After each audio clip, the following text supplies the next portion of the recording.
Ni bini nombor 1. Okey, ni lubang dia. So, suami selama ni hanya keluar masuk bini nombor 1 je. So, dia pun baik sangat. Dia suruh laki dia kahwin kawan dia. Kawan dia ni janda. Bini nombor 2 pula. So, seronok lah. Suami sini pun masuk, sini pun masuk. Dah halal kan? Lepas tu, dua-dua bini cakap, okey, sila kahwin nombor 3. Dia pun kahwin nombor 3. Janda juga. So, masuk. Ni je nak dara, hak ni janda, hak ni janda. Okeylah, dia masuk nombor 4. Nombor 4 dia kahwin dengan anak dara. So, ada 1, ada 2, ada 3 dan ada 4. Memanglah sudah halal. Tapi sekarang, masalahnya janda yang hak 2, sebelum ni, laki dia yang ni. Faham tak? Laki dia yang ni. Laki ni ada perangai tak bagus. Dia curang. Duk masuk sini, duk masuk sini. So, sekarang ni, perempuan ni ada HPV. So, bila dia duk masuk dekat sini, yang laki hak ni memang akan kena HPV. Lepas tu, dia buat hubungan persetubuhan dengan bini dia. So, one day, bini dia dapat tahu yang dia curang. Jadi, dia pun mintalah cerai. So, dah bercerai dengan laki ni. Cerai kan? Lepas tu awak kesian. Sebab hak ni kaum baik awak kan. Awak pun suruhlah laki awak pergi kahwin dengan dia. Ingat tak tadi perempuan ni ada HPV. So laki dia ni dah kena dah HPV. Dia dah buat dah segala benda kat sini. Jadi ni pun ada HPV. So sekarang ni just because laki awak kahwin dengan dia jadi halal, tak bermaksud HPV ni hilang. HPV ni tetap ada sayang. So sekarang laki awak pergi masuk dengan dia. Seronok lah. Dah halal kan. Dah habis idah apa 3 bulan.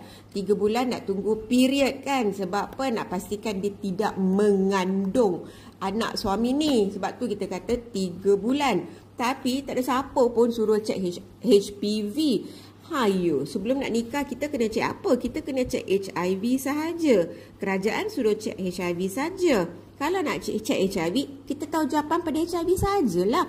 HPV kita tak tahu, sifilis kita tak tahu, gonoria kita tak tahu, chlamydia kita tak tahu, trichomonas kita tak tahu. Apa dia semua benda ni? Ini semua adalah penyakit kelamin. Kalau kerajaan nak kahwin, dia suruh cek HIV sahaja. Hak lain-lain dia tak cakap pun suruh cek. Belum wajib lagi. Awak baik kan pergi bagi laki awak kahwin. Habislah sini kena HIV. Dia kalau katakan kalau yang ni HPV. Lepas tu janda nombor 3, laki dia pun pergi main perempuan ni juga kan. Hak yang laki dia ni, yang sini kena HPV.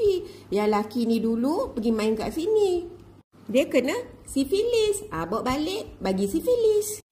Sifilis kan. Dia tunggu edah 3 period. Sifilis tak hilang. Laki awak yang kesian.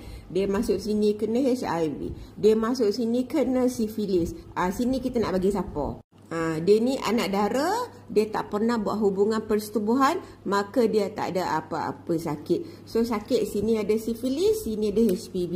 So laki awak lah yang pas kat semua. So nanti lama-lama semua 4 orang ni masing-masing ada HPV, masing-masing ada sifilis, masing-masing ada gonoria.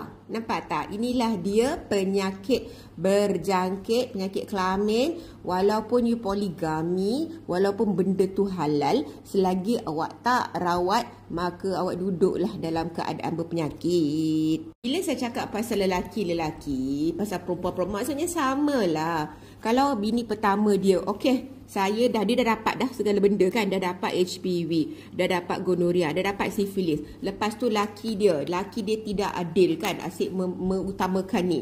Dia pun merajuk, dia pun cerai kan. Lepas tu dia kahwin dengan lelaki lain. Katakan hak ni kan.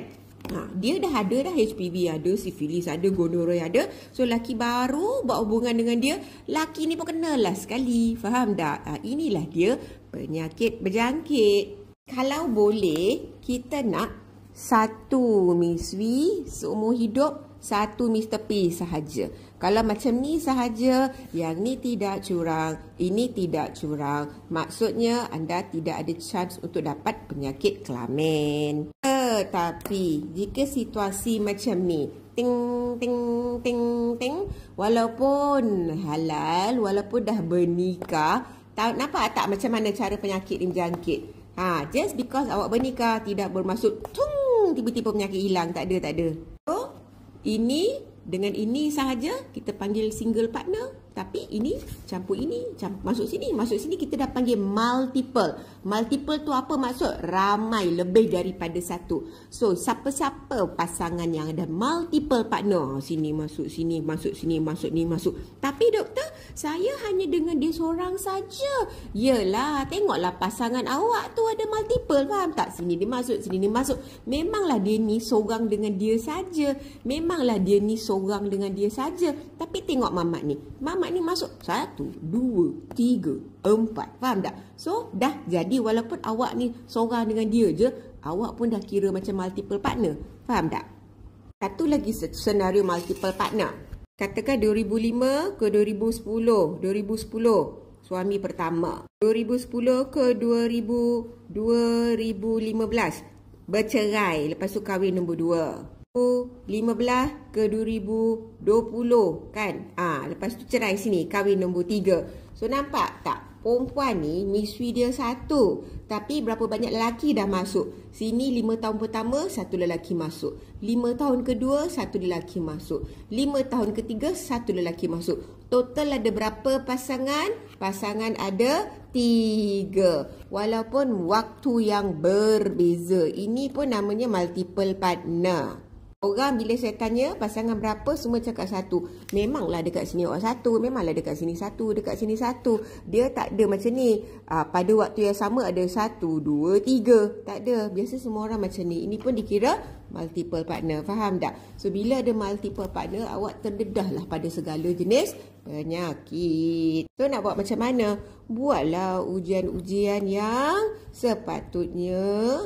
Kalau kerajaan dia suruh buat HIV je. Kalau nak lebih advance, awak nak jaga diri awak, awak nak bagi laki awak kahwin nombor 2, nombor 3, nombor 4, check lah, buat pap smear, buat HPV, check syphilis, check gonorrhea, check chlamydia, check serangga segala benda penyakit. Check, lepas tu baru bagi dikahwin. Faham? Kalau tidak, siap sedia awak pun akan dapat daripada perempuan-perempuan ni. Faham?